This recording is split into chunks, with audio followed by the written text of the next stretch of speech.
What if I told you that for about 48 hours, the entire tech internet had a complete meltdown because we thought Apple had lost its mind? I'm talking about a leak so ugly, so confusing, and so un-Apple that it made the camera control button look like a stroke of genius. We saw blueprints that suggested the iPhone 18 Pro was going to look like a cheap Android prototype from 2019. But take a deep breath. Put down the pitchforks. Because the latest intel suggests we were all wrong. Or rather, we were looking at the puzzle pieces upside down.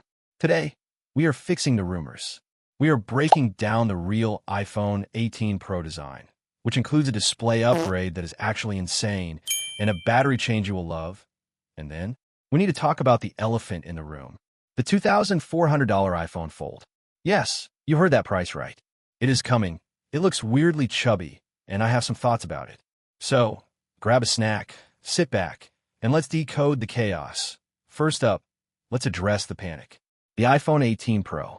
Early schematics leaked out showing the selfie camera shoved all the way into the top left corner of the screen. No symmetry, no dynamic island, just a hole punch living in the corner like it was in timeout. Reddit was on fire. Twitter turned into a war zone of amateur industrial designers screaming Steve Jobs would never. And honestly, I agreed with them. It looked terrible. But here's the plot twist. That leak was a classic game of supply chain telephone. According to much more credible sources, Apple is not moving the camera. Your selfies will still be centered. The dynamic island is not dying. It is just going on a diet. We're talking about a 35% reduction in size. This is actually the first real physical change to the dynamic island since it launched way back in 2022. It is the same concept, just a smaller footprint, meaning less of your TikToks and YouTube videos get cut off by that black pill at the top of the screen. So, where did that top left rumor come from? This is where it gets nerdy and kind of fascinating that IT turns out. Apple is splitting up the Face ID system.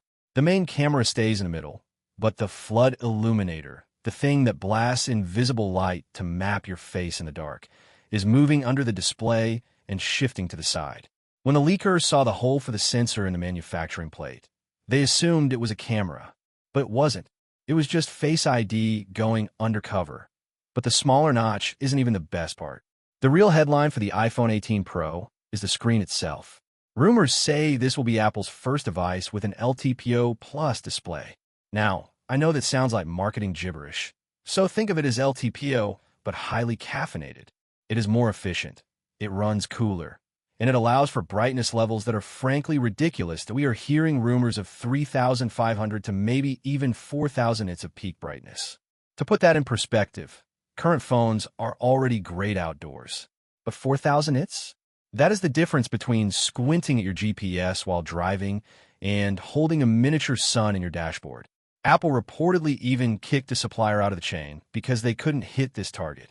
That is how serious they're about winning the brightness wars that design-wise. Don't expect a revolution.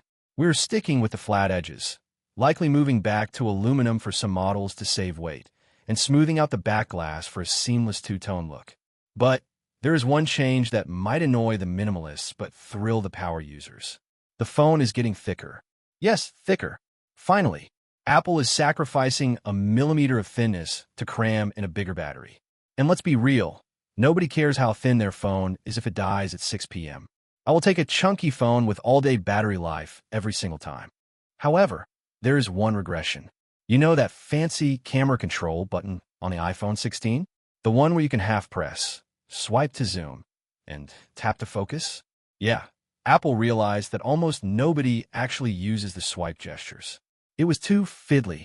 So, for the iPhone 18 Pro, they're reportedly simplifying it. No more capacitive touch swiping. Just a simple, pressure-sensitive click. It is rare for Apple to backtrack like that. But honestly, it is the right call. Sometimes simpler is just better. Under the hood, you're getting the A20 chip. It will be faster. It will handle AI better. And Apple will do their usual victory lap about it being the fastest chip ever in a smartphone. And they will probably be right. But let's be honest. You didn't click on this video for a faster processor. You clicked for the madness. You clicked for the Fold, the iPhone Fold, the iPhone Ultra, the holy grail of leaks. For months, we assumed Apple would just copy Samsung. We thought we would get a tall, Skinny candy bar phone that unfolds into a square. But a new hands-on leak describes something completely different and a little bit weird. The iPhone Fold is rumored to be shorter, wider, and chunkier than the Galaxy Z Fold. At first glance, it looks awkward, but when you unfold it, it creates a 4:3 aspect ratio. That is the exact same shape as an iPad. This suddenly makes sense. Apple doesn't want to make a folding phone. They want to make a folding iPad that fits in your pocket. Videos will fill the screen better. Multitasking with Stage Manager will actually be usable, and it won't feel like you're typing on a remote control when the phone is closed. The display is reportedly being supplied by Samsung, because of course it is. And they're using a new liquid metal hinge mechanism to absorb the crease. Will the crease be invisible? Probably not. Physics is still physics. But if anyone can make it disappear, it's the combined engineering budget of Apple and Samsung. But here's where things get controversial. If you're a photographer, you might want to sit down. The leaks suggest this super expensive foldable will only have 2 rear cameras, a 48 megapixel main and a 48 megapixel ultrawide. No telephoto, no 5x zoom, on a device that costs more than a used car. That brings us to the price. Early rumors said $1,800. Then they said $2,000. Now, the latest intel points to a starting price of $2,399. Let that sink in. $2,400.